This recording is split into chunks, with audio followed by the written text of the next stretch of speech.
지금 누가 금을 사고 있냐? 금값이 갑자기 왜 올랐냐? 특히나 기존의 달러 패권 시스템에서 벗어나고자 하는 사람들이 달러 대신 금을 보유하려고 하는 유인이 커지고 있어서 그들이 이미 오래전부터 금을 계속해서 매집하고 있었거든요. 요즘에 보게 되면은 금괴가 없잖아요. 뭐 살라고 그러면 금이 없다며. 그러니까 누군가는 지금 금을 계속 쟁여놨다는 얘기잖아요. 근데 그게 하루아침에 그랬겠냐고요. 말로만 하면 그러니까 차트를 좀 갖고 왔으니까 좀 보여드릴게요. 아, 그래요? 예.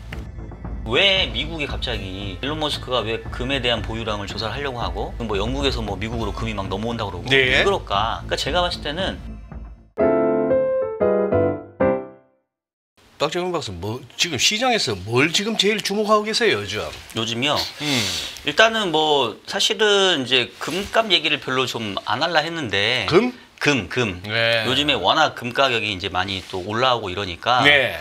뭐 그쪽 좀 중요하게 보고 있고, 근데 사실 제가 금을 뭐 처음에 중요하게 봤던 건 아니고 기본적으로 이제 트럼프가 취임한 지가 지금 한 달 정도가 됐는데 뭐 트럼프의 어떤 행동들을 보게 되면은 일관성이 막 없어 보이기도 한단 말이에요.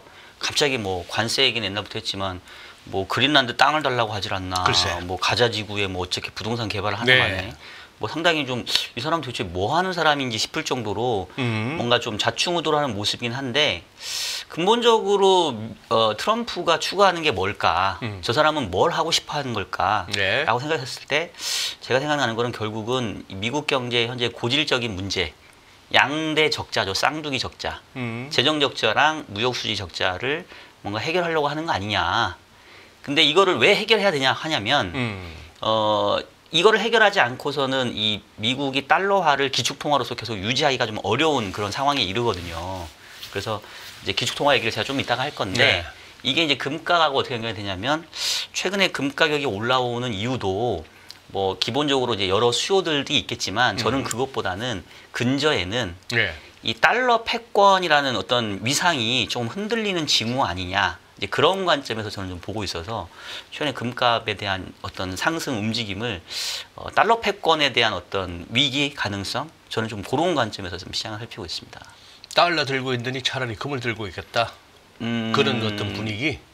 그러니까 달러를 이제 좀 믿지 못하겠다. 달러를 믿지 못하겠다. 내지는 달러 패권에서 벗어나고 싶다. 지금의 이 달러 본위 시스템에서 좀 벗어나려고 하는 움직임들이 금에 대한 수요로 좀 나타나고 있는 게 아닌가, 이런 생각을 일단 하고 있습니다. 뭐 지금 얼추 들리는 얘기는 러시아, 중국 많이 사고, 네네. 인도도 뭐 꾸준히 사왔고, 네. 그죠? 그러다 보니까 다 브릭스네. 그렇죠. 브릭스죠. 브릭스네. 네. 예. 아니 근데 지금 오늘 말씀하시고자 했던 미국 재무부에서 네. 지금 미국 재무부가 보유하고 있는 금, 이걸 갖다 재평가한다는 얘기가 왜 이게, 그러면 뭐 지금 뉴스에 따르면 8천억 달러에 달하는 QE 효과가 있다. 자, 네. 이거 지금 어디서 나오는 얘기예요, 이게? 그래서 저도 이제 뉴스를 보긴 했는데 근데 사실 저는 이제 이거에 별로 그렇게 딱히 동의하지 않아요. 이 견해에 대해서. 아니 지금 이 기사의 보유금 재평가, 이 무슨 의미입니까, 이 자체가? 뭐냐면 이제 네. 미국 재무부가 네. 현재 금을 그 보유를 하고 있는데, 소유를 하고 실물금. 있는데, 네. 뭐 그게 뭐 어디인가 뭐 있잖아요. 그 포토녹스인가 뭐. 포토녹스에 네. 있는지 없는지는 이제 가서 내가 원장하고 비교를 해봐야 되는데, 어쨌든 그 재무제표 상에서는 금을 한 8,200톤 정도 들고 있대요. 그 정도? 예, 그거는 이제 그 팩트니까. 근데 그거를 이제 평가를 50년 동안 42.22달러로 이제 장부가로 고정 가격으로 평가하고 있다는 거죠. 42.2달러? 예, 42.2달러. 뭐 온스당? 온스당. 아니 지금 그러면 이게 우리가 요새 시세 말하는 2,973 이거하고 같은 단위? 그렇죠, 같은 단위죠. 예. 오, 이게 몇 배야? 그러니까, 근데 그러니까 이제 원래 금을 내가 8,200톤 들고 있는데 이거를 장부가 평가를 42달러로 하고 있었는데 지금 현재 시세를 반영하면, 그러니까 예를 들면 금을 FVPL 자산으로 봐서 시가평가, 시가평가로 해버리면 금 가격의 이제 움직임에 따라서 이제 자산 가치도 바뀔 거 아니에요. 그렇죠. 근데 지금 현재 금값이 말씀하셨던 것처럼 뭐 3,000달러 지금 가네 마네 이러고 있으니까. 뭐 2973 갔다가 오늘 찍었고 지금 2,960을 합시다. 그렇죠. 그러면 이제 몇 배예요? 이게 몇 배야?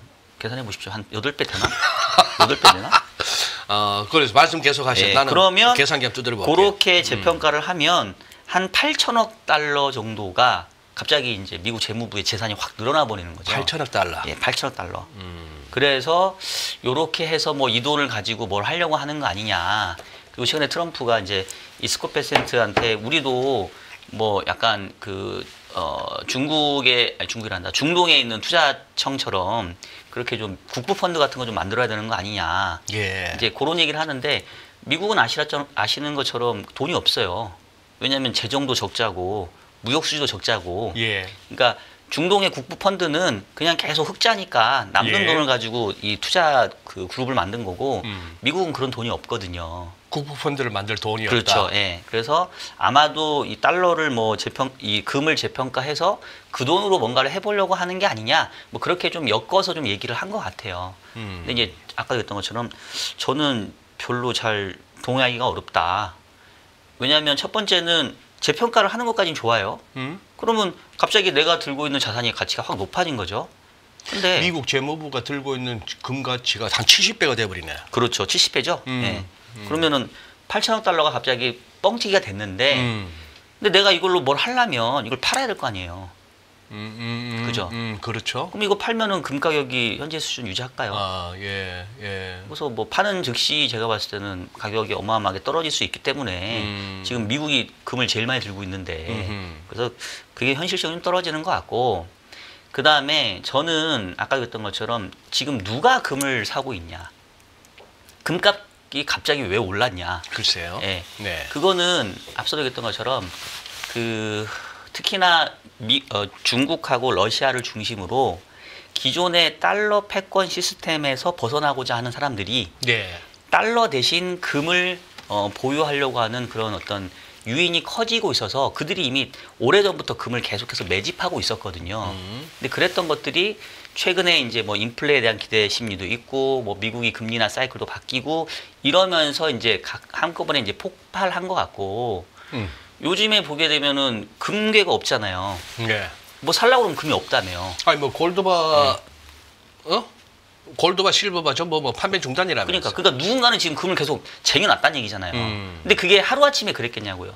그 전부터 꾸준히 이렇게 중국이나 러시아가 금을 보유를 했었는데 이제 그게 어느 순간 딱 보여지는 게 아닌가 싶은데 제가 말로만 하면 그러니까 차트를 좀 갖고 왔으니까 좀 보여드릴게요. 아, 그래요? 예. 이게 이 중국과 러시아의 금 보유 규모인데 제가 오늘 챗 GPT에다가 좀 물어봤어요. 지금 몇 페이지? 예, 3페이지. 그래서 지금 이제 중국하고 러시아가 보유하고 있는 금 규모 좀 보여줘봐 했더니 얘가 그 데이터를 많이 갖고 있지는 않더라고. 그래서 2020년 이후로 보여줬고 혹시나 뭐 그전 데이터 있어 해보니까 이제 2015년 대비 좀 비교를 해보니까 보시는 것처럼 러시아 같은 경우는 이게 1,300톤 정도였는데 지금 한 2,200톤이니까 거의 한 2배 정도 늘었죠. 러시아가 더 빨리 늘렸네. 네. 예. 그 다음에 이제 중국 같은 경우는 15년도에 한 1,600톤 정도였는데 지금 한 2,300톤이니까 예. 얘는 한 뭐 2배는 안 되고 한 배 반 정도. 그래서 보시는 것처럼 이미 오래전부터 이 두 나라를 중심으로 이 금에 대한 보유 규모를 계속 늘려오고 있었습니다. 근데 이제 그동안 우리가 잘 이게 눈에 띄지 않았을까 뿐이지. 예. 예. 그러면 이제 얘네는 이걸 왜 늘린 거냐? 왜 하필이면 중국과 러시아냐? 이거와 관련된 또 기사가 있어요. 기사를 보시면 2024년도 1월 9일 날 몇 페이지예요? 7페이지입니다. 7페이지. 네, 이런 네. 기사가 나옵니다. 브릭스 탈달러화 가속화. 달러 금융 시스템의 통제력 약화를 노린다. 이 작년 초네. 네. 예, 작년 초입니다. 네. 그럼 이제 브릭스 하면은 누구예요? 브라질, 러시아, 인도, 차이나, 중국, 남아공 이 정도죠. 근데 그 중에서 이제 뭐 거기다 이제 브릭스 플러스가 되면서 아니다. 러시아는 원래 브릭스였고 네네. 최근에 이제 워낙 여기 브릭스 오펙 플러스처럼 브릭스 플러스에서 여기 여러 나라들이 막 들어가고 있죠. 근데 어쨌든 브릭스의 핵심은 결국 러시아하고 중국이거든요. 네. 근데 러시아하고 중국은 미국하고 사이가 안 좋아요. 그렇죠? 특히나 러시아 같은 경우는 이제 미국하고 지금 그러니까 러시아가 우크라이나 침공하면서 계속해서 이제 제재를 받고 있잖아요. 그리고 이제 중국도 뭐 미국하고는 당연히 사이가 제일 안 좋고. 그러면 얘네 입장에서는 미국하고 사이도 안 좋은데 만약에 자기들이 미국한테 뭔가 제재받을 일이 생기면 가장 취약 포인트가 바로 결제 시스템이에요. 네. 왜냐하면 얘네들도 무역 거래를 해야 되는데 네. 이거를 다 달러로 해버리면 갑자기 이제 미국이 달러 결제 시스템에서 이 두 나라를 배제시킨다던가 뭐 미국은 얼마든지 할 수 있으니까. 실제 그랬잖아요. 러우 전쟁 터지고 나서 러시아를 네. 갖다가 스위프트에서 네. 그냥 빼버렸죠. 배제해버렸죠. 예. 그러면 러시아 입장에서는 그럼에도 불구하고 국제 무역을 해야 되는데 그럼 뭘로 결제를 할 거냐는 거죠. 뭘로 하겠습니까? 달러가 안 되면. 뭐 여기저기 통할 수 있는 거는 뭐 중국하고야 뭐 위안화 루블 갖고 네. 서로 주거니 받거니 한다고 하지만 네. 딴 데는 뭐 금이 제일 낫겠네. 그렇죠. 그러니까 금이 대안일 수밖에 없는 네. 거예요. 그래서 이들이 아까도 봤던 것처럼 금에 대한 보유를 야금야금 늘려오고 있었던 거고요. 야금야금이 아닌데 아까 그래프 보니까 예. 완전 막 노골적으로 늘렸구만. 그렇죠. 네. 근데 이제 그 다음에 아래쪽 기사가 재밌는 게 2024년 12월 기사입니다. 그러니까 정확히 한 1년, 한 11개월 정도? 그냥 11개월 1년이 아니라 트럼프가 이제 대통령 당선이 된 게 11월이잖아요. 그렇죠. 대통령 당선되자마자 뭘 하냐면 브릭스 니네 국가들 잘 들어. 아. 니네 달러 결제 시스템에서 벗어나라고 하면 우리 100% 관세를 부과해버린다라고 얘기하죠. 왜냐하면 트럼프는 알거든요. 트럼프가 알 수도 있고 뭐 미국 내에 있는 미국 우선주의자도 알겠고 이게 달러라고 하는 게 기축통화로서의 어떤 위상을 가지고 있는데 네. 만약에 다른 국가들이 달러 시스템에서 벗어나게 된다고 하면 그것 이꼴 미국의 금융으로서의 힘은 많이 약화되는 거죠. 그래요. 그러니까 당연히 미국 입장에서는 절대 못하게 하겠죠. 그래서 결국은 제가 봤을 때는 이 최근 금에 대한 어떤 가격 상승은 이제 물밑에서는 이렇게 이 달러 시스템에서 벗어나고자 하는 이 브릭스 국가들 중심으로 금에 대한 보유 욕구가 높아졌는데 네. 어느 순간 보니까 이제 갑자기 이제 금을 찾으라니까 없는 거예요. 그러다 보니까 이제 최근에 금값 상승이 좀 더 도드라졌던 거 아니냐. 저는 이제 이렇게 좀 해석을 하고 있는 거죠. 근데 이런 상황에서 만약에 미국이 금을 내다 판다? 그거 뭐 아까 얘기했던 것처럼 뭘 해먹겠다고? 그러면 오히려 브라질이나 러시아나 중국은 좋아하지 않을까요? 낼름낼름 받아먹는다. 낼름낼름 받아먹겠죠. 그래서 한 가지 더 차트 보여드리면 이게 왜 지금 문제가 되냐면 그 우리가 달러를 기축통화라고 하지 않습니까? 그 앞에 페이지네요. 네, 6페이지 보시면 기축통화라고 하는 이유는 두 가지예요. 하나는 달러가 모든 그 국제 무역에 할 때 결제 통화로 쓰인다는 거예요. 그리고 각국이 그 외환 보유고를 들고 있는데 그 외환 보유고에서 상당 부분을 또 달러로 가져가죠. 그러니까 달러에 대한 수요가 계속 생길 수밖에 없는 게 바로 기축통화인 겁니다. 네. 근데 보시면 그 무역거래 기준으로는 여전히 전체 그 외환 상품 시장에서 달러의 거래 비중이 거의 90%예요. 네. 그러니까 여전히 달러는 언터처블인데 언터처블인데. 근데 오른쪽을 보시면 전 세계 중앙은행들이 외환 보유고에서 다양한 어떤 그 구성비를 가져가잖아요. 예. 근데 예전만 하더라도 절대적으로 외환 보유고 중에 달러에 대한 비중이 높았어요. 예. 지금 여기는 2016년도 것만 나오는데 그전에는 뭐 70% 이상이었을 겁니다, 아마. 근데 점차적으로 줄어들더니만 16년도에 65%였던 달러 비중이 지금은 58%까지 떨어졌어요. 많이 떨어졌네. 많이 떨어졌죠. 근데 사실은 여기에는 또 착시가 있는 게 네. 이게 시가총액 기준이다 보니까 달러의 가치가 올라가면 그냥 비중은 늘어나게 돼 있어요. 안 사도. 그쵸? 그렇죠. 근데 지난 몇 년 동안 달러는 계속 강달러였죠. 그럼에도 불구하고 줄었다는 얘기는 그럼에도 불구하고 줄었다는 얘기는 달러에 대한 비중을 엄청 지금 줄여나가고 지금 이 있다는 보이는 얘기예요. 숫자보다도 더 줄였다고 봐야 그렇죠. 되겠네요. 실질적인 그 금액이 아니라 뭐라고 해야 되나? 그 수량 기준으로는. 그래서 제가 처음에 이제 들었던 생각이 뭐였냐면 예. 그 금 가격의 가장 상관관계가 높은 그 변수를 꼽으라고 하면 예. 달러입니다. 달러. 그래요. 예. 달러하고 금은 태생적으로 이 역의 관계를 가질 수밖에 없어요. 우리가 늘 교과서에서 그렇게 배웠잖아요. 금을 포함한 원자재는 네. 달러 가치와 역의 상관관계를 갖는다. 그렇죠. 그래서 실제로 여기 3페이지 차트를 보시면 녹색이 달러 인덱스고 빨간색이 금이에요. 그럼 대체적으로 달러가 약해질 때 금 가격 오르고 그 다음에 이제 뭐 달러 강해질 때 금 가격 떨어지고 뭐 이런 어떤 역의 관계 비슷한 게 보여요. 네, 그래요. 근데 언제부터 그 관계가 틀어지기 시작하냐면 2020년부터 보시면 달러도 강한데 금도 강해요. 그러네요. 예. 그리고 최근에 달러 인덱스가 조금 떨어지긴 했지만 달러 인덱스 기준으로 106, 107이면은 여전히 달러 강한 레벨 아닙니까? 그렇죠. 근데 금이 사상 최고치다. 약간 뭔가 좀 안 맞는 거 아니에요? 그러네. 예. 예. 그래서 결국은 제가 가진 의심은 이거는 뭔가 달러 대신 금으로 뭔가를 바꾸려고 하는 그런 수요들이 작용하고 있어서 그렇다.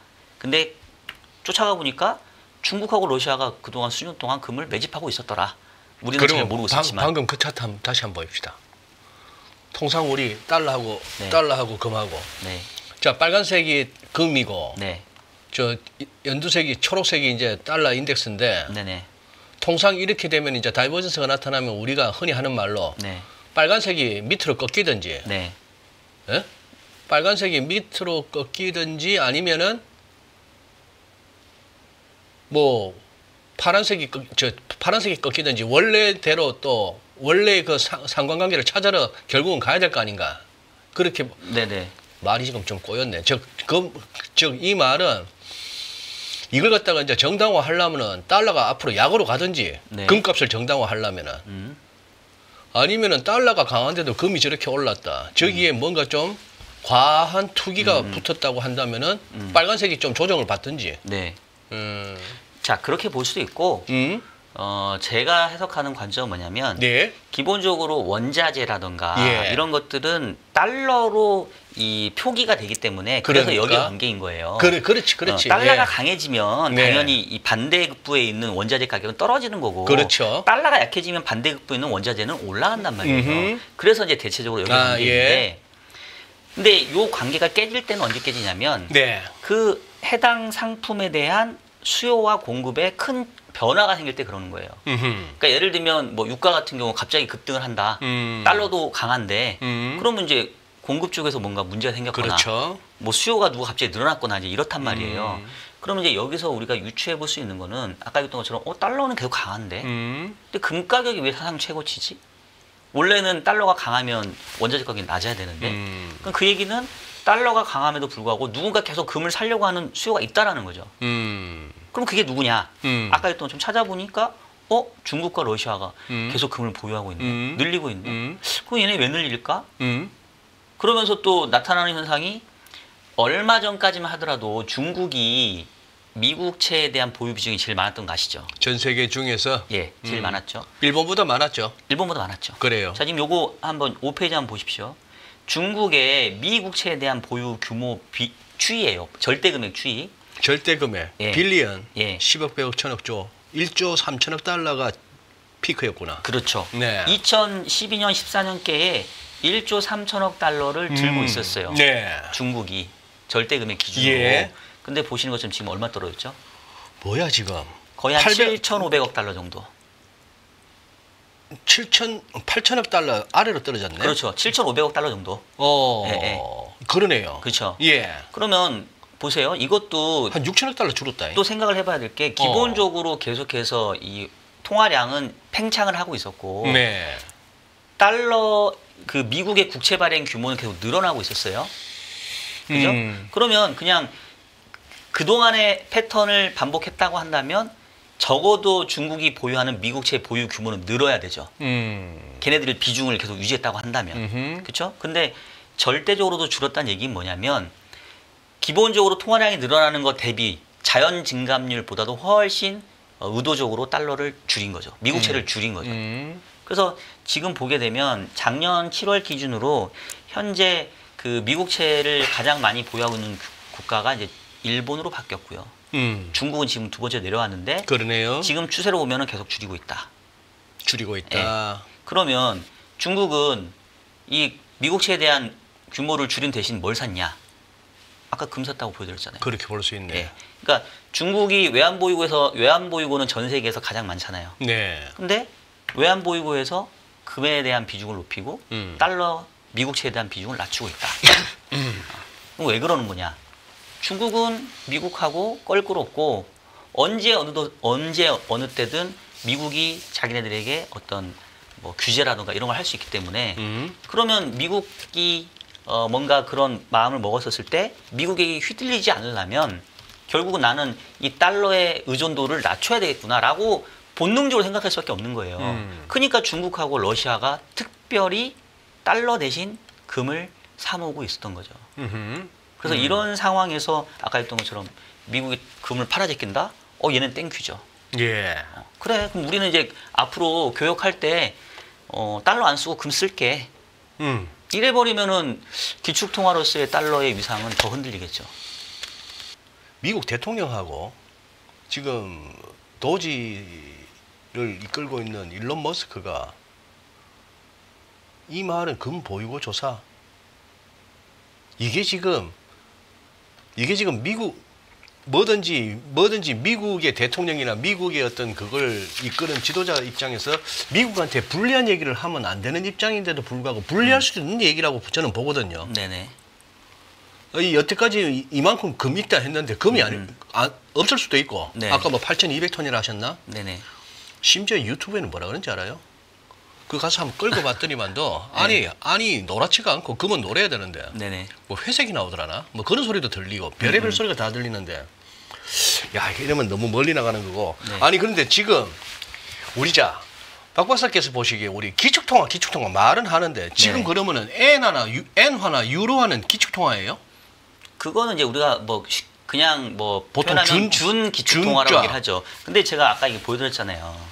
지금 전 세계에서 외환 상품에서 거래 비중이 미국 달러가 지금 이렇게 높은데 다른 나라들을 이제 뭐 기축통화라고 하기가 민망하죠. 민망하네. 예. 그래서 예. 이거는 제가 봤을 때는 그냥 게임이 안 되고. 예. 그리고 아까 얘기했던 좀 외환 보유 중에 그래도 절반 이상을 달러로 들고 있는데 역시 게임이 안 되고. 그러니까 현재로서는 달러를 위협할 수 있는 대상 그 자산이 없는 건 맞아요. 다른 통화는 그렇긴 한데, 근데 아까 얘기했던 것처럼 그럼 왜 미국이 갑자기 일론 머스크가 왜 금에 대한 보유량을 조사를 하려고 하고 뭐 지금 뭐 영국에서 뭐 미국으로 금이 막 넘어온다고 그러고 네. 왜 그럴까? 그러니까 제가 봤을 때는 그나마 지금 달러의 위상을 위협할 수 있는 게 지금 금인 거예요. 그러니까 미국도 금에 대한 보유에 대한 어떤 욕구가 커질 수밖에 없는 거죠. 이걸 내가 들고 있어야 그나마 내가 통제를 하지. 이걸 다른 쪽에 뺏겨버리면 오히려 미국 달러에 대한 위상이 더 약화될 거 아니에요. 그래서 아마도 갑자기 좀 금을 좀 챙겨보려고 하는 욕구가 커졌지 않냐라는 생각을 일단 굳이 이제 미국 재무부가 최근에 이제 그런 얘기를 하니까 저는 이제 그런 일환이지 이거를 뭐 재평가 해가지고 뭐 QE 효과를 내고 뭐 이걸로 뭐 부채를 끄고 이렇게 보는 게 좀 어렵지 않나라는 생각이 들어요, 저는 개인적으로. 그렇게 보신다. 그러면 아까 말이죠. 중국이 진짜 미국채 보유를 갖다가 비중도 그렇고 국가별 순위에서도 일본을 뒤로 왔고 절대 규모도 많이 줄었는데 그러면서 금을 늘렸는데 저걸 갖다가 베센트가 말했던 연준 보고 금리 내리라고 압박 안 할게. 그 대신 10년물 국채 금리 국채 수익률 안 올라가도록 우리가 조절하겠다. 심지어 그래 어제 나왔던 얘기가 내가 옐런 장관 때 좀 욕을 했는데 나도 이 자리에 와 보니까 나도 힘드네. 그래서 단기 비중 높게 가는 거 이거 당분간 뭐 갈 수밖에 없다. 이것도 어떻게 보면 뭐 월마트 충격을 좀 줄일 수도 있고 했던 그런 배경이긴 합니다만 제 얘기는 그러니 저기서 결국 중국이나 러시아를 상대로 협상을 할 거 아니에요.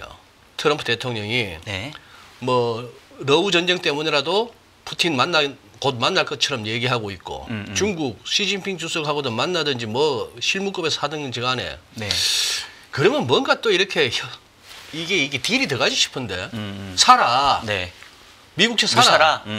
안 사면은 너희 뭔가 좀 들고 있을 것 같은데 트럼프 대통령 같으면은 시 주석이나 중국의 약점 아니면은 약점이 아니면 당근과 채찍인데 뭐 푸틴한테는 그래 우크라이나 먹어라. 그 대신 히토리 반은 우리한테 넘기고 그 대신 좀 국채는 사라. 그리고 중국하고 위안화 결제 이거 좀 비중 줄이고 뭐 이런 식으로 하든지. 중국한테는 뭐 하나 있긴 있지 싶은데 지금 딱 시국을 보니까 중국한테는 이거 터뜨릴까 말까 할 게 하나 있긴 있는데 뭐 그래요. 뭐 대충 그런 생각도 드네. 근데 이제 뭐 물론 이제 협상의 카드로 뭘 쓸지도 뭐 중요하긴 한데 근데 이제 제가 지금 이제 주목하는 건 뭐냐면 아니 사실은 아까도 얘기했던 것처럼 달러라는 게 지금 달러를 대체할 수 있는 통화가 있나? 없잖아요. 그러면 굳이 뭐 그래 금 좀 뭐 비중 늘렸다 해서 뭐 미국이 그냥 긴장할 필요는 없을 수 있죠. 근데 왜 긴장하느냐 그 이유를 봐야 돼요. 그 이유를 봐야 되는데 지금 달러가라는 게 기축통화로서 가지고 있는 장점은 크게 세 가지입니다. 아주 그냥 빨리 제가 그냥 총평 해버리면 첫 번째는 그 달러를 기축통화로 갖고 있으면 뭐가 장점이냐면 영원히 외환위기라는 게 없어요. 미국의 외환위기는 없다. 없죠. 그렇지. 자기 돈이니까. 네. 외환위기 이꼴 달러 유동성 위기잖아요. 그렇죠. 그러니까 우리나라가 1997년도에 겪었던 그 IMF 외환위기, 2008년도 미국 신용위기는 결국 우리가 달러가 없어서 난 위기예요. 우리나라 통하면 그냥 이거를 찍어서 줘버리면 되는데 네. 그럴 수가 없으니까 그리고 우리나라 통화 가지고 찍어내는 족족이 바로 우리나라 통화가 약해질 거니까 그러니까 그 미국을 제외한 비기축통화국 그런 나라들은 뭔가 위기가 생겼을 때 내가 스스로 해결할 수 있는 방법이 없다고요. 근데 미국은 문제가 생기면 그냥 달러를 발권해서 찍어내면 됩니다. 이게 달러를 발권해서 찍어내도 만약 일반 그적으로는 통화했다고 한다면 통화 가치가 폭락을 할 텐데 얘는 기축통화로서 세계에서 무역거래도 쓰이고 외환보유고 수요도 쓰이니까 계속해서 사주려고 하는 수요가 무한하게 있어요. 그러니까 얼마든지 자체 발권을 통해서 유동성을 마련할 수 있는 거죠. 그러니까 그게 이제 경제학자 선비들이 옛날부터 붕괴해온 좀 터무니없어 해온 이 달러의 그야말로 터무니없는 특권이에요. 특권. 그러니까 어마어마한 거 이게 생각해보면. 그러니까 놓치기 싫은 거예요. 그다음 두 번째는 흔히 말하는 세뇨리지 효과. 시뇨리지. 내가 달러 1달러 찍어내는데 원가가 뭐 한 50원 들까요?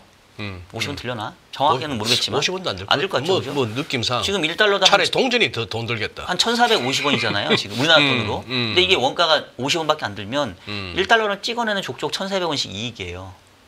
그렇잖아요. 그럼 미국은 그냥 재무부 윤전기 돌리면 되죠. 근데 앞서도 얘기했던 것처럼 이렇게 그냥 보통의 통화는 돌리면 그 값이 폭락을 하는데 미국 달러화는 아무리 찍어내도 그러니까 이거 막 살려고 난리니까 그러니까 세뇨리지로 팍팍 꽂히겠죠.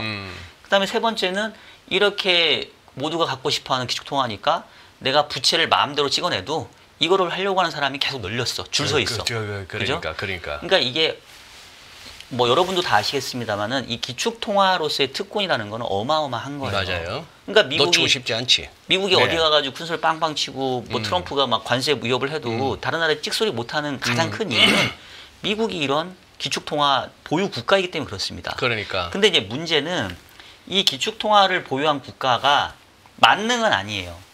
반드시 떠안아야 되는 단점이 있어. 두 가지가 있어요.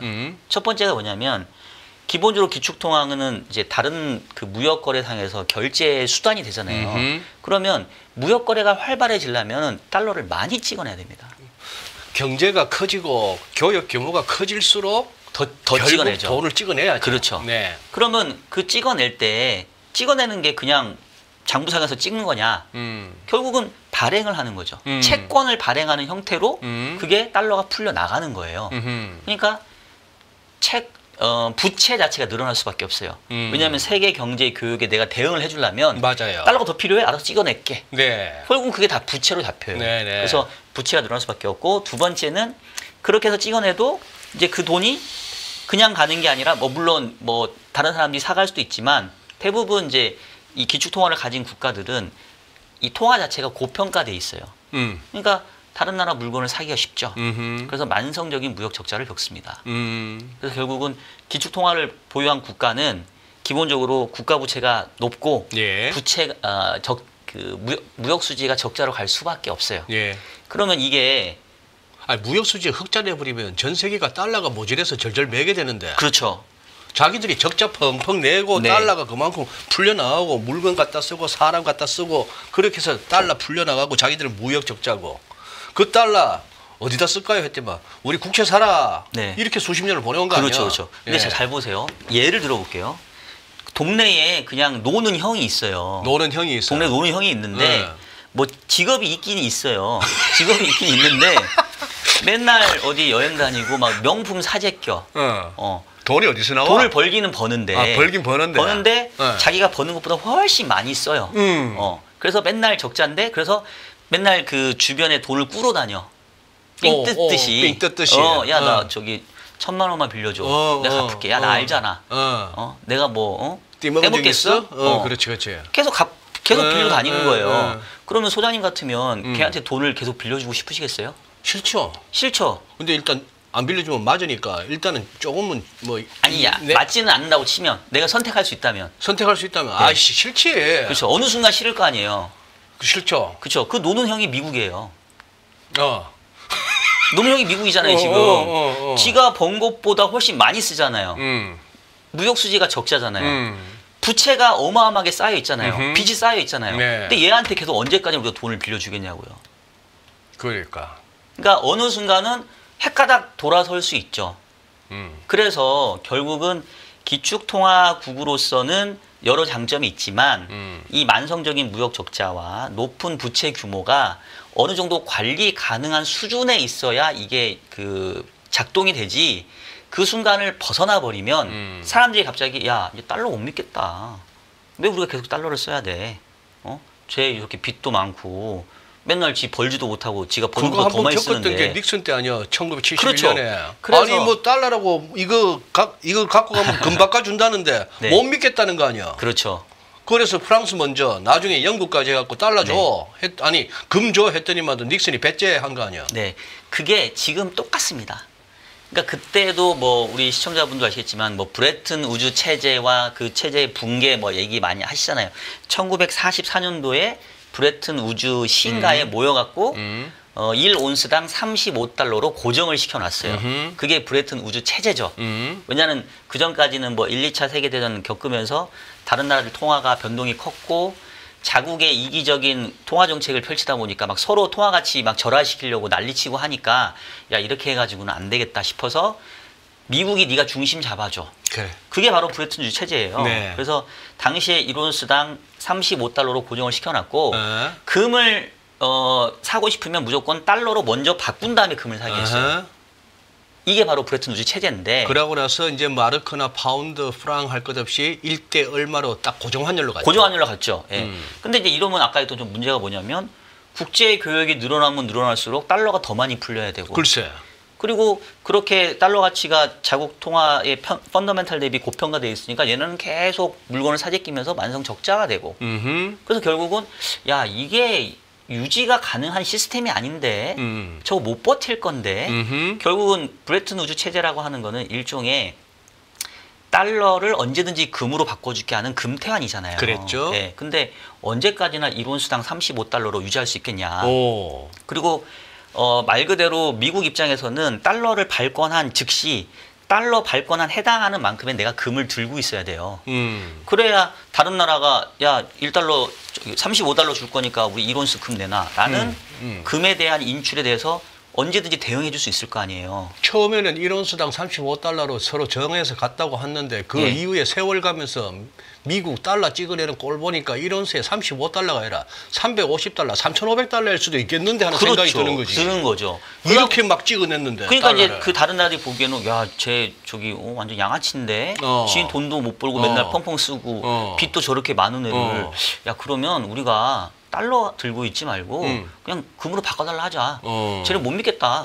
그게 바로 브레튼 우주 체제가 붕괴된 거예요. 거고. 그래서 그 당시에 뭐 그 데이터를 보면은 실질적으로 달러 보유 규모보다 달러를 찍어낸 게 한 4배 많대요.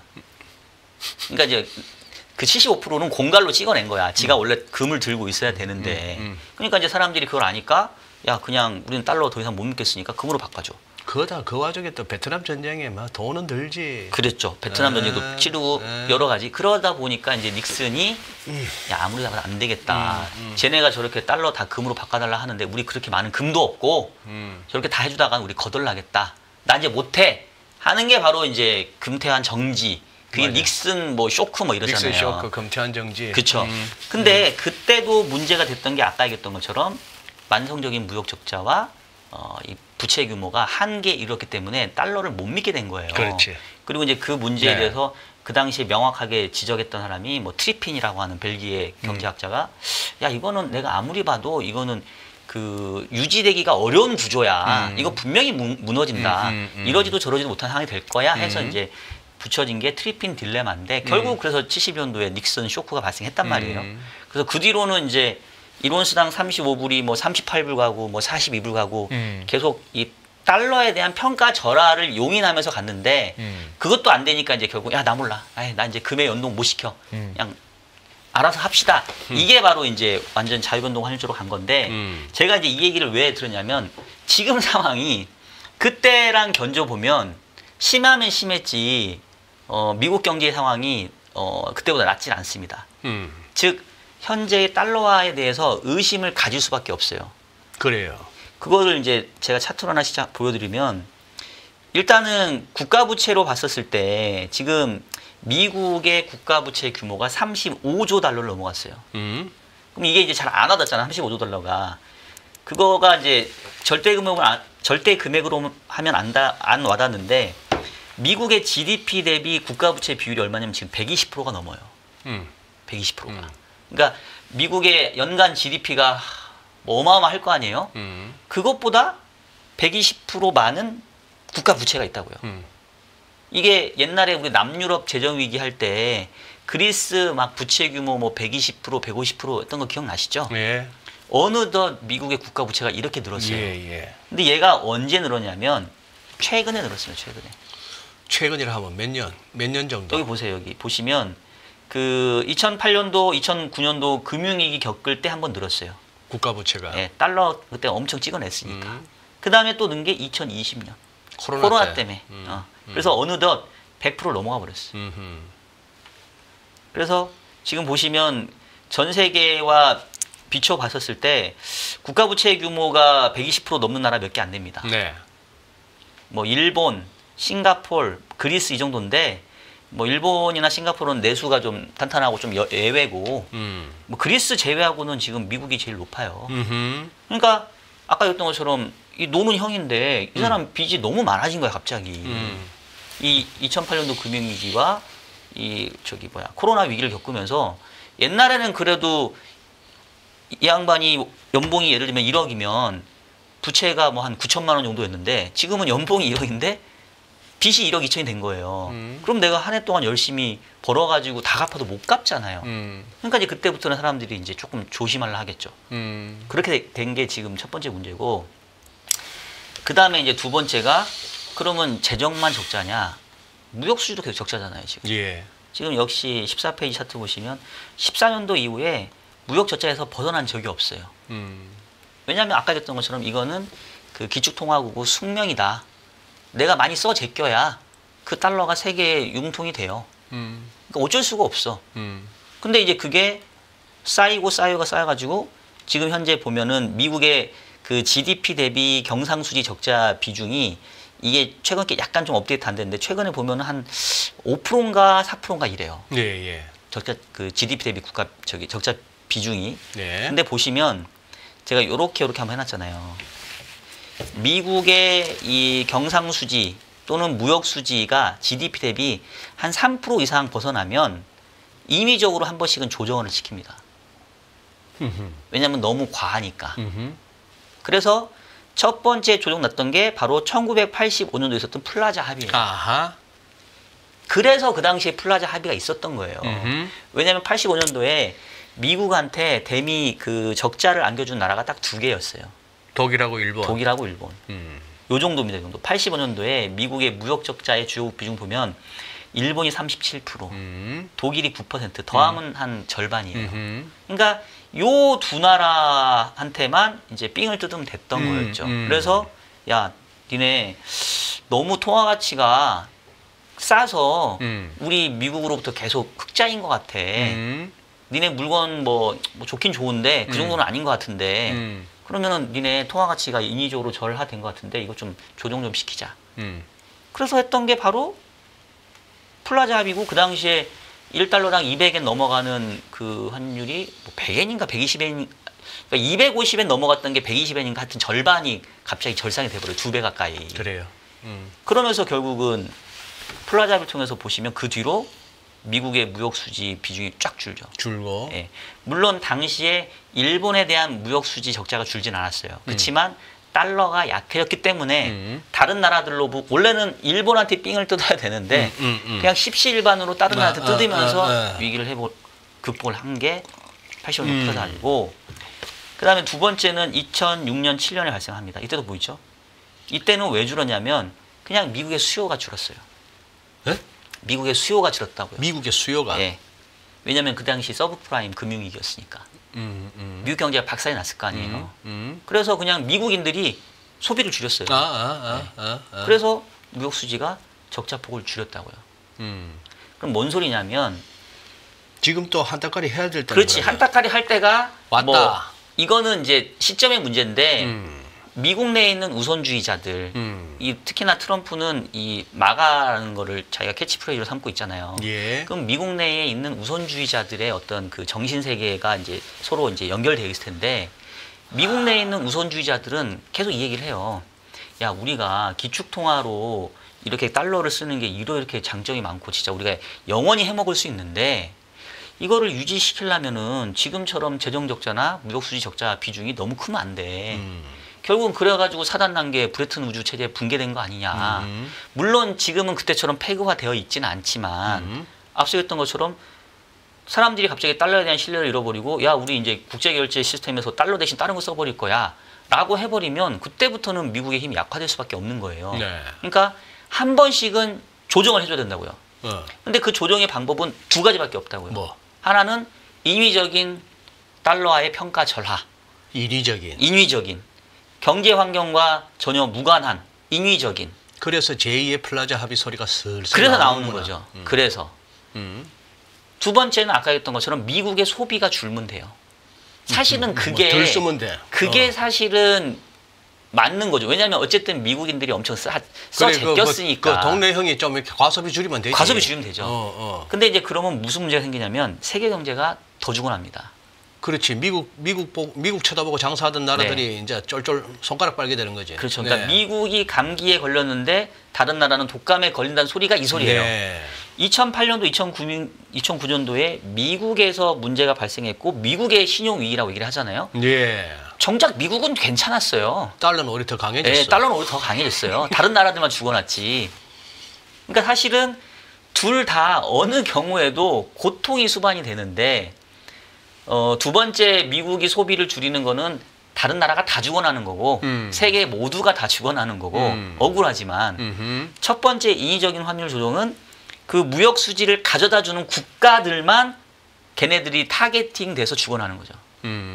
그 당시에 85년도에 독일과 일본이 그랬던 것처럼. 근데 이제 여기서 좀 이제 제가 왜 이 얘기를 장황하게 했냐면 우리가 문제다. 한국이 문제라는 거야, 한국이.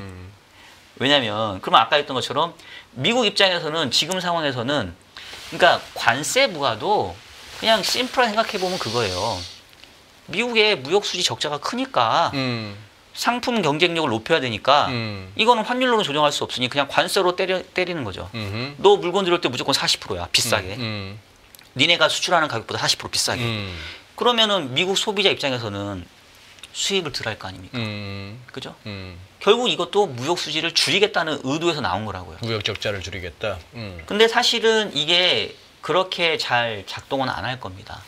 왜냐하면 기본적으로 미국의 제품이 가격 경쟁력이 별로 없어요. 별로 없고 네. 또 이미 안 만드는 것도 많고. 그렇죠. 자, 저 넘어가는 바람에. 그렇죠. 그 다음에 두 번째 문제가 관세를 올렸었을 때 상대방이 대응할 수 있는 게 환율을 가치를 떨어뜨리면 돼요. 위안화 저라? 그렇죠. 뭐 그렇죠. 그러니까 중국한테 관세를 40% 매겨? 그러면 달러 대비 위안화 가치를 40% 떨어뜨리면 돼요. 그럼 쌤쌤이 됩니다. 그러니까 관세라고 하는 정책은 하기 쉽지만 소기의 목표로 할 수 있는 무역수지 적자를 줄이는 거에 대해서는 효과가 불투명 불확실해요. 그러니까 가장 확실한 거는 그냥 무역수지 흑자인 나라한테 니네 나라 통화가 너무 값싸서 네가 수출을 쉽게 하는 것 같아. 그러니까 니네 나라 통화 가치 올려. 이게 제일 쉬운 거죠. 그러려면은 결국 제2의 플라자 비처럼 자, 뭐 또 뻔하네. 초식이 무슨 회의 G20 재무장관이 됐건 뭐가 됐건 네. 내가 불러놓고 네. 그런 의제로 얘기를 하고 네. 거기에 대해서 뭐 다른 나라들이 뭐 이거 지금 때가 어느 때인데 이러면서 계기면은 사실 그때 플라자 합의 때도 그랬어. 그래 그럼 관세 좀 때릴까 이랬잖아. 관세를 뭐 관세도 아마 같이 병행을 했던 관세도 걸로. 그때 약간 예. 위협하면서 써먹었던 것 같은데. 그러면은 그러네. 근데 이제 시청자분들이 오해를 하시면 안 되는 게, 야, 그럼 무조건 플라자 합의, 제2의 플라자 합의가 나온다는 얘기냐. 그러니까 그거는, 그러니까 여러 가지 선택지가 있는데, 네네네. 미국이 어떤 선택을 할 건지는 사실 저도 잘 모르겠어요. 근데 과거의 역사적인 흐름을 보니까 확실한 거는 현재 미국 입장에서는 어떻게든지 무역 수지를 줄이고 싶어 할 거다. 재정 수지도 줄이고 싶어 해요. 무역 적자, 재정 적자. 예, 그러니까 그 일론 머스크 통해서 도지 통해서 왜 갑자기 막 공무원들 쫓아내고 네네. 정부 예산 잘라낸다는 게 왜 그러냐면 아는 거예요, 지금. 미국의 재정 상태가 좋지 않다. 우리가 씀씀이가 너무 커. 이거 해프다. 불필요한 거 줄여야 돼. 그러면 다 이해가 되죠. 왜 갑자기 도지를 세워가지고 일론 머스크를 거기다 앉혀가지고 공무원 자르는지. 재정 적자 줄여야 되고. 왜 갑자기 관세로 위협하는지. 무역 적자 줄여야 되고. 그러니까 결국은 이 두 가지를 줄여야 되는데 이거 왜 줄여야 돼?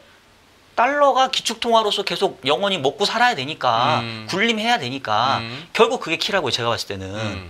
그러려면은 그때처럼 인위적인 뭐 통화 조정을 하든지 아니면 미국이 씀씀이를 줄이든지 해야 될 텐데 이거 쉽지 않지 않겠냐. 그래서 일단은 제가 보는 관점에서는 결국은 그 현재로서 미국에게 무역수지 흑자를 많이 가져가는 나라들을 중심으로 뭔가 압박을 더 심하게 할 거다. 그때도 일본하고 독일이 대표해서 맞았던 것처럼. 근데 지금은 그때보다는 좀 고루고루 있죠. 예. 그래서 지금 리스트를 보니까 어딨어? 지금 보니까 작년 기준으로 무역 적자를 안겨주는 탑 10 국가가 보시면 중국, 멕시코, 베트남, 아일랜드, 독일, 대만, 일본, 그 다음에 한국이에요. 아하. 지금 그 다음 뒤에 캐나다 있거든요. 지금 멕시코하고 캐나다는 좀 맞배기로 한번 좀 손 봐줬죠. 그죠? 근데 여러분 그 기억하셔야 돼요. 25% 관세를 철폐시킨 게 아니에요. 유해지. 한 달 유예했어요. 네. 니네 하는 거 봐서 할게. 지금은 마치 국경을 뭐 강화하고 뭐 마약 이런 걸로 얘기하는 것 같지만 결국 핵심은 야 그럼에도 불구하고 니네 나라가 여전히 우리한테 무역 흑자가 많은데? 라고 하면 아마 관세는 계속 가져갈 거예요. 무기로.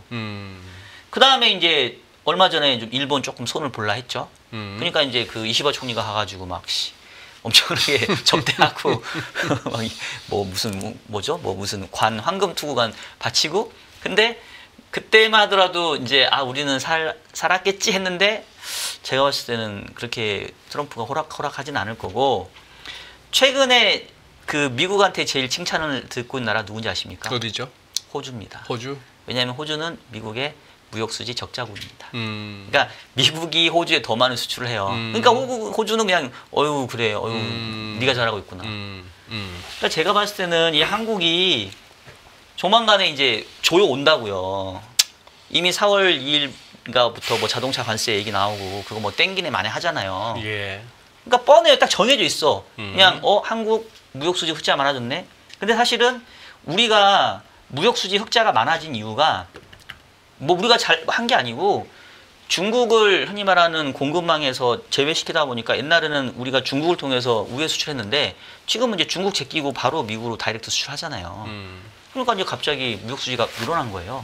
여기 보시면 2020년도에 대미 무역수지가 166억 달러였는데 작년이 556억 달러예요. 우리나라가 무려 5년 만에 한 3배, 4배가 뛰어버려요. 그럼 트럼프 이거 딱 받아보고 그래 뭐 한국이 우리 미국 와가지고 투자도 많이 해주고 중국 통해서 우회 수출했던 거를 지금은 직수출하니까 이렇게 늘어났지라고 생각할 것인지 아니면 야 니네 우리한테 엄청 많이 벌어간다. 그럼 니네도 우리한테 뭐 해줘야 되는 거 아니야? 라고 할지 당연히 후자 아니겠습니까? 그래서 이 수출에 대한 어떤 우려가 상당히 좀 커질 수밖에 없는 거고 그러면 이제 결국은 이제 이거 어떻게 극복해야 되냐. 결국은 미국이 얘기하는 건 뭐냐면 사실은 미국의 문제예요. 미국의 소비가 강한 게 문제인데 미국의 자기 관점에서는 뭐 마치 그 지구가 나는 가만히 있는데 뭐 태양이 돈다고 생각하는 것처럼 내가 잘못한 게 아니라 니네가 우리한테 수출을 많이 하고 우리 물건을 안 써서야 우리가 많이 쓰는 게 아니고 그러니까 니네는 우리한테 수출을 덜 해야 되고 수출할 거면 미국 와서 만들어야 되고 진짜 수출할 거면 그만큼 상한 우리 물건을 또 사가. 그러면 그 얘기는 지금 현재 이렇게 탑10 안에 드는 국가들은 수출에 대한 의존도가 줄어들 수밖에 없어요. 성장에서. 그러면 얘네들은 그럼 손가락 빨아야 되냐? 그렇진 않겠죠. 그럼 결국은 수출이 안 되면 내수. 그러니까 내수를 울며 겨자 먹기 식으로 부양해야 될 수밖에 없는 상황으로 저는 몰려갈 것 같아요. 하기 좋은 말로 수출이 막히면 내수 부양이라 합니다만 중국도 그렇고 뭐 우리도 그렇지만 아니 먹고 죽을 돈도 없는데 뭔 내수 부양이야. 그러니까 이제 뭐 굶어 죽으나 맞아 죽으나 네. 뭐 빚 땡겨 가지고 미래의 소비를 땡겨서 지금 입에 풀칠하나 이제 그거죠. 그러니까 결국은 네. 현재 상태에서 내수 부양은 뭐냐면 미래 소비를 땡겨오는 거 말고는 없어요. 그리고 미래 소비를 땡겨오는 방법은 뭐냐면 다시 또 금리 낮춰주고 부채 늘어나는 거를 어쩔 수 없이 용인하는. 그러니까 이게 요거는 약간 저의 이제 뇌피셜이고 미래에 대한 좀 암울한 전망인데 이제 여기까지 안 갔으면 좋겠는데 지금 이제 제가 생각하는 거는 이거 어쩔 수 없이 결국은 수출했던 거 이제 털리고 수출이 안 되면 분명히 성장률이 더 떨어질 거고 그럼 어쩔 수 없이 성장률을 일정 부분은 방어를 해야 되니 그럼 또 경기 부양한다고 또 내수 부양책이 나올 수밖에 없겠네. 제가 생각하는 향후에 예상되는 그림은 그렇다는 거죠. 그러면 이제 그리고 그게 왜 그럴 수밖에 없냐면 하필이면 공교롭게도 그 미국이 지금 환율 조작국 그거 지들 맘대로 기준으로 삼고 있잖아요. 네. 아직까지 환율 조작국은 없어요. 미국 기준으로. 근데 그 세 가지 기준이 있잖아요. 무역 뭐 교역 촉진법인가에 뭐 미국으로부터 무역 수지 흑자가 많고 걔네들의 경상수지 흑자가 GDP 대비 뭐 3% 이상인가 되고 그다음에 외환시장에 개입해가지고 자꾸 달러 매입하면 요 세 개 충족한 놈은 인위적으로 환율 조정해서 무역에 유리한 구조를 하려고 하는 놈이야. 그래서 이제 그게 환율 조작국인데 지금 셋 다 그 되는 애는 없는데 셋 중에 2개 되는 애 많아요. 그럼 이제 셋 중에 2개 되면 예비죠, 예비. 그래서 관찰 대상국이잖아요. 우리나라가 작년 11월에 들었습니다. 다시. 뭐 관찰 대상국 된 지는 좀 오래됐죠. 아니요. 여기 보시면 빠졌어요. 빠졌다가 다시 들어갔다고? 2023년 6월에 조건 빠지면서 2023년 11월에 미지정됐어요. 아하. 한 2번 정도 미지정됐다고요. 그러다가 작년 11월에 다시 들어갔어요. 그래요? 네. 그 얘기 뭐냐면 그럼 트럼프가 얘는 뭐 언제든지 지가 하고 싶으면 무슨 수를 써서도 하니까 야, 3개 중에 2개만 충족해도 환율 조작하는 애나 진배 없으니 걔네들은 뭐 알아서 해 그냥. 그래서 제가 봤을 때는 어떤 형태든지 이 뭐 플라자 합의라고 하면 너무 거창한데 인위적인 형태로 이 무역수지 흑자로부터 통화가치를 절상시키고 미국은 좀 절하시키려고 하는 움직임이 나타날 수 있다. 그래서 지금 보시면 연초 이후에 지금 달러가 어떤가요? 연초 이후에 달러가 약하죠. 약하잖아요. 약할 이유가 있을까요? 왜냐하면 그동안까지는 달러에 대한 어떤 그 결정 요인은 미국의 통화 정책이었어요.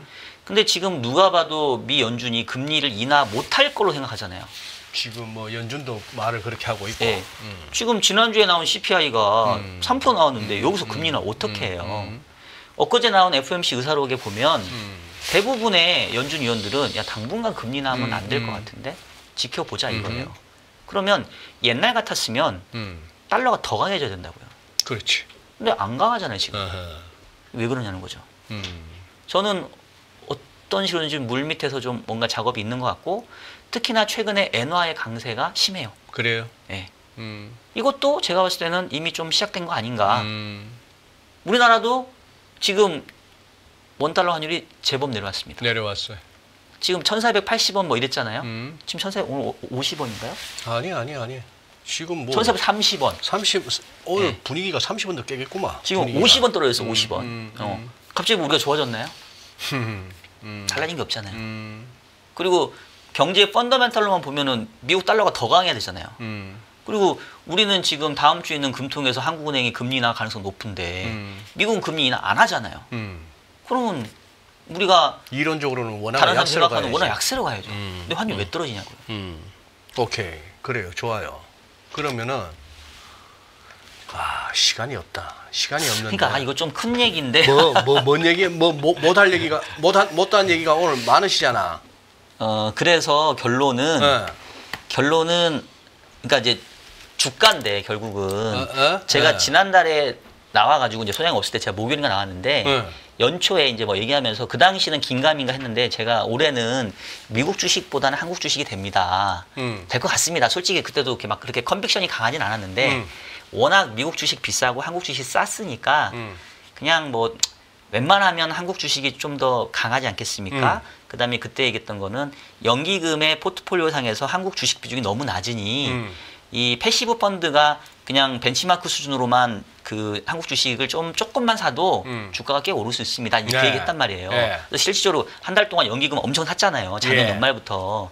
그래서 이미 지수가 이제 2650 왔는데 그러면 여기서 한국 주가가 더 가냐 말 거냐는 지금은 이제 싼 메리트는 없어졌어요. 싼 메리트는.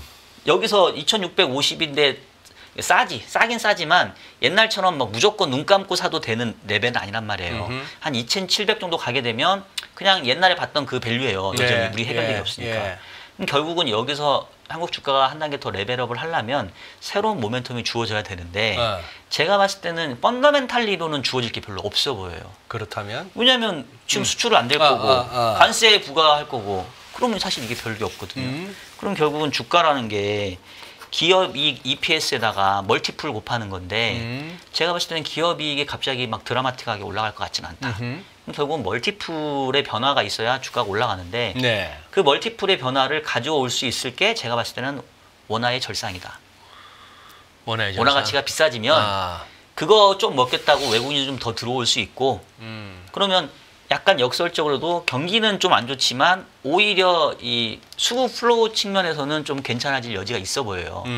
근데 요거는 그 사실은 좀 이렇게 얘기하면 쟤는 또 결국은 기승전 주식 사라고 하는 얘기네라고 오해할 수 있는데 단기 효과야, 단기 효과. 단기 효과. 왜냐면 뭐 그 플라자 합의 때까지는 아니지만 약간 축소판이라고 보면 보세요. 이게 일본의 엔화하고 니케이 지수인데 85년도에 플라자 합의가 있으면서 엔화가 지금 250엔 갔던 게 120엔으로 단토막 났단 말이에요. 근데 그 기간 동안 보시면 니케이가 급등을 합니다. 이 당시에 이제 일본에서 버블이 벌어지던 때가 있대요. 그래요? 주가 상승하고 지가 상승하고 좋았다는 거죠. 단기에는 좋았다는 거지. 비록 미국한테 약간 보복성의 그 통화가치 절상을 요구받았지만 그 당시에는 좋았다고요. 몇 년 동안은. 근데 그랬다가 보시면 90년대 이후에 이제 한 방에 가죠. 잃어버린 20년 그리고 잃어버린 30년이 그래서 온 겁니다. 저때 노란색 칠했을 때 저때 정점 무렵에 동경 땅만 다 팔아도 미국을 산다고 깜짝거릴 때지. 그렇죠. 예. 그래서 저는 네. 그러니까 오히려 아이러니하게도 한국 경제가 이렇게 안 좋은데 아까 얘기했던 것처럼 이 미국의 보관, 트럼프의 보관대로 달러화를 기축통화로서 계속 작동하게 만들려면 무역수지, 재정수지 줄여야 되는데 재정은 뭐 지들이 어떻게 한다고 치고 결국은 키가 무역수지 줄여야 되니까 오케이. 관세로 해보고 안 되면 통화가치 해보면 의외로 달러가 약하고 원화가 강해지면서 그것 때문에 그냥 갑자기 좀 외국인 수요 들어오면 주가가 펀더멘탈과 무관하게 단기적으로 올라갈 수도 있는 거 아니냐. 근데 그게 길게 보면 알겠습니다. 독약이다. 어래요. 오케이. 근데 어느 이제- 정도 지금 전하고자 하는 메시지는 네. 그거 했습니다. 알겠습니다. 이 바쁜 와중에 또 이거는 뭐야? 처음 하는 부동산 투자 공부. 이걸 예. 혼자 다 쓰지는 않았을 끼고. 그럼요. 제가 이제 그 부동산 대학원을 좀 졸업한 지 좀 됐는데 네. 이 사실 이제 우리나라에서는 기승전 부동산이다 보니까 그래서 이제 부동산 대학원에서 실전 투자를 하는 친구들이 모여가지고 저희가 이제 자기 전문 분야를 한 꼭지씩 쓴 거예요. 한 꼭지씩? 저는 이제 금리와 부동산의 관계를 썼는데 이게 이제 뭐 청약부터 뭐 경매 뭐 무슨 뭐 NPL 이런 것까지 이제 많이 들어가 있어서 혹시 부동산 투자에 입문하려고 하시는 분도 있으면 좀 내용이 괜찮길래 저도 이거 보고 공부하거든요. 그래서 그래요. 비안 인사이트 고맙습니다. 예, 고맙습니다.